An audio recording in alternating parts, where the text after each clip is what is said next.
তারা বুঝতে পারছে যে তাদের এবং তাদের পরবর্তী প্রজন্মের জীবন ধ্বংস করা হচ্ছে। তারা বুঝতে পারছে যে শিল্প তাড়ুয়া দল সরকারের ক্ষমতায় এসে শিল্প ধ্বংসের প্রকল্প নিয়েছে। তারা বুঝতে পারছে যে মানুষকে লুট করা হচ্ছে, তারপর কিছু একটা হাতে গুঁজে দিয়ে বলা হচ্ছে আমি টাকা দিয়েছি আমার কথা মানে যেন মানুষকে নাগরিক না বোঝা বানিয়ে দিচ্ছে। মানুষ এগুলো বুঝতে পারছে।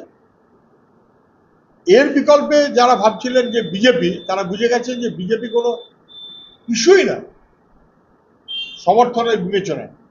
দমদমে অ্যাটলিস্ট লড়াইটা তো বিজেপি সবাই জানেন, বিজেপির লোকেরাও জানেন, বিজেপির পুরনো লোকদের সঙ্গে জিজ্ঞেস করে তারাও বলতে পারবেন, লড়াইটা তো বিজেপির সঙ্গে নয়।